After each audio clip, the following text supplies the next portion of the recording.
Hey YouTube, it's Frosty. The Snowman. Today, I have a special treat for you, as we're going to be taking an exclusive look at a brand new game that was just announced in the Game Awards 2023 event. First of all, I want you to see my initial reaction to the reveal. We got some advanced exoskeleton suits. It's called Exoborn, Master the Apocalypse. Interesting.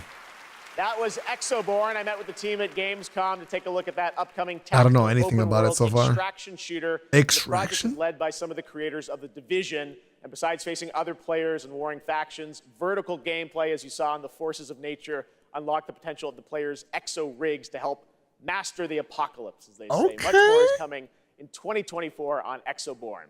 Now, please welcome the voice of Loki in Asgard's Round 2. Nice one. one. Of the most ambitious Exoborn, ladies and gentlemen. Yet. So yeah, safe to say this game has piqued my interest, especially when it was mentioned that the project was led by some of the creators of The Division. Their studio is called Shark Mob, and they have been around since 2017 as some of the original members of The Division team. Shark Mob has actually hooked me up with some additional information and exclusive assets so I can talk to you about Exoborn in this video. Now, The Division was one of my favorite games back when I used to play, and it was one of the very few games that actually managed to take me away from Destiny for a period of time. What this game has in common with other titles such as the up-and-coming marathon game is that they lean into the extraction genre. In order to understand Exoborn, we need to understand what this genre even means for the game. In these type of games, your goal is to get in and get out. While that may seem simple, all the complexity happens in between. Do you fight against PvE enemies, or do you chase the gunshots you hear across the distance? Are you willing to risk your run for greater rewards, or do you play it safe? Every run can be different from your last, and every run can be as intense as you want it to be.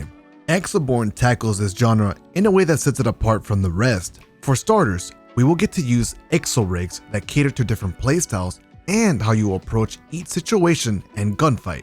They even synergize in unique ways with the environment. Your decisions matter, so depending on the type of player you are, your match can be more heavy towards PvP or PvE. Speaking of players, you can play as a solo or in a team up to 3. Now, I've mentioned exo rigs a bit, so I bet you're curious on how this works. Basically, they unlock powerful abilities, not only enhancing vertical movement, but also take advantage of the raw powers of nature. As we saw from the trailer, nature plays a role in your gameplay. It wasn't just for show. You can actually have a gunfight in a tornado. In fact, there are tornadoes, lightning strikes, and apocalyptic storms thrown at you to make sure every session is different. This should paint a clearer picture on what an extraction game is like, so I want to dive deeper into what makes Exoborn even more special. It's set in Colton County, USA, in a broken and devastated world where players have to fight within big maps torn apart by forces of nature. As you can see from the art, the maps will challenge players in terms of traversing the environment. This game has a huge emphasis with vertical gameplay, so that's where the exo rigs will come into play. With such big maps and environmental complexities, we also have to ask the question if there will be transportation. As of right now, we know that there will be vehicles in the game. We aren't told exact details, but we are told that there will be modes of transportation, which implies multiple options. My guess is that one of them will be some type of glider, as we can see from the trailer. I'm really looking forward to seeing what the other transportation options will look like, because as players, we don't really like running the entire time or falling off the map attempting to get shortcuts in broken parts of the environment. As games continue to evolve, we keep seeing movement options evolve too. Sky is the limit, as we could see ourselves using ziplines, cars, planes, bounce pads, gliders, and more. One thing is certain, and that's that the exo rigs will be the main way of moving in terms of vertical gameplay. As for the narrative, these maps hold storylines with many secrets for us to uncover as they evolve and as we progress through the game. I've always loved this in video games because you can stop in the middle of your gameplay to pay attention to your surroundings and learn information that increases your immersion to the game. In other words, Exoborn has proper world building and lore. This is great news because there is nothing worse than playing on maps that have no personality behind them. I'd hate to ask questions like, why are we here? Why is this happening? With no real concrete answers. When this game drops, the community will be posting their discoveries online with the rest of the world.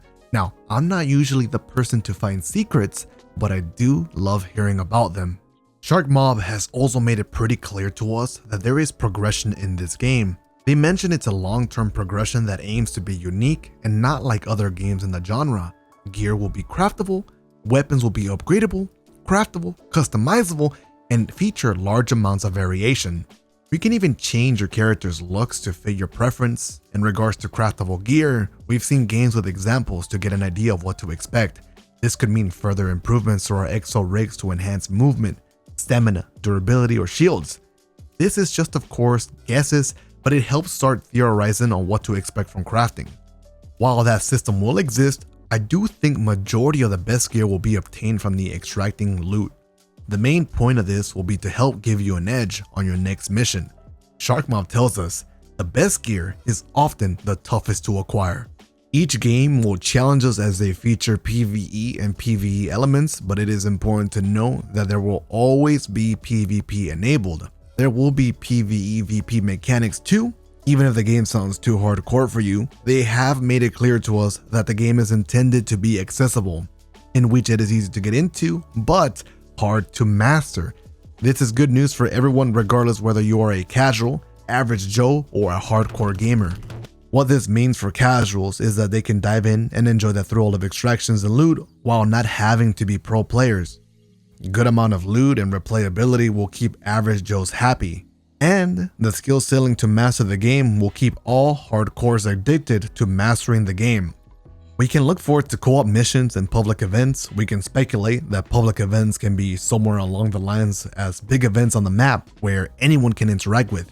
It brings all the players to a specific part in hopes of creating more engagements, with the end result being teams getting eliminated and one team leaving with the best loot it can offer. As a reminder, this is an extraction game. Go big or go home. If it's worth having, it's worth fighting for. Since the collapse, resources are scarce and enemies are everywhere. Big risk can yield big rewards, which you'll need to survive in this hostile world in Exoborn. You'll face factions, enemy players, and extreme forces of nature. The idea is honestly so simple. Bring back more than you lose. To wrap it up, Exoborn is a tactical open-world extraction shooter set in an apocalyptic US transformed by the extreme forces of nature. We can lay it all on the line and explore a dynamic world. There's going to be hostile players. We have to scavenge, craft, and fight to stay alive. Thanks for listening, and I'll see you in the next video.